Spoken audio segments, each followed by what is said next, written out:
आपल्या शहरात Khambalkar super speciality hospital Sawantpur वसाहत आपल्या सेवेसाठी 24 तास तत्पर।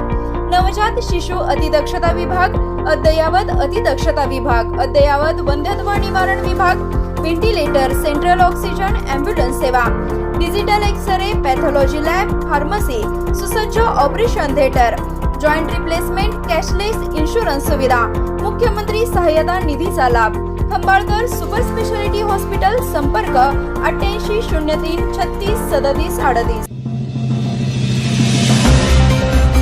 वादानंतर अखेर पलूस तहसीलमधील त्या पर्जन्य मापकाचा पंचनामा, स्कायमेट अधिकाऱ्यांची प्रत्यक्ष पाहणी। फळपीक विम्यात मोठी तफावत निर्माण झाल्याने वादाच्या केंद्रस्थानी आलेल्या पलूस तहसील कार्यालय परिसरातील पर्जन्य मापकाचा आज अखेर पंचनामा करण्यात आला। कृषी विभागाचे अधिकारी, स्कायमेट कंपनीचे अधिकारी आणि शेतकऱ्यांच्या उपस्थितीत पर्जन्य मापकाच्या परिसराची प्रत्यक्ष पाहणी करून पंचनामा करण्यात आला। पलूस तहसील कार्यालयातील लिंबाच्या झाडाखाली तसेच आजूबाजूला जप्त वाळूचे ट्रक उभे असल्याने पावसाची अचूक नोंद होत नसल्याचा आरोप शेतकऱ्यांनी केला होता।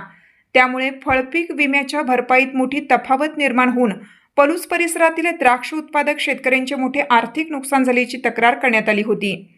या पार्श्वभूमीवर काल तहसीलदार दीप्ती रिठे यांच्या उपस्थितीत झालेल्या बैठकीत प्रदीप कदम यांच्या नेतृत्वाखाली शेतकऱ्यांनी तीव्र भूमिका घेत पर्जन्य मापकाची चौकशी, योग्य ठिकाणी स्थलांतर आणि नुकसान भरपाईची मागणी केली होती।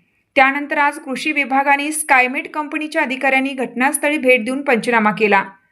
यावेळी अजित पुदाले, राहुल निकम, सूरज मोरे, विशाल मोरे, हनुमंत मोरे, गणेश पाटील आणि अजित पाटील हे शेतकरी उपस्थित होते। पंचनाम्याचा अहवाल संबंधित विभागाकडे सादर करण्यात येणार असून त्यानंतर प्रशासन कोणता निर्णय घेते याकडे शेतकऱ्यांचे लक्ष लागले आहे।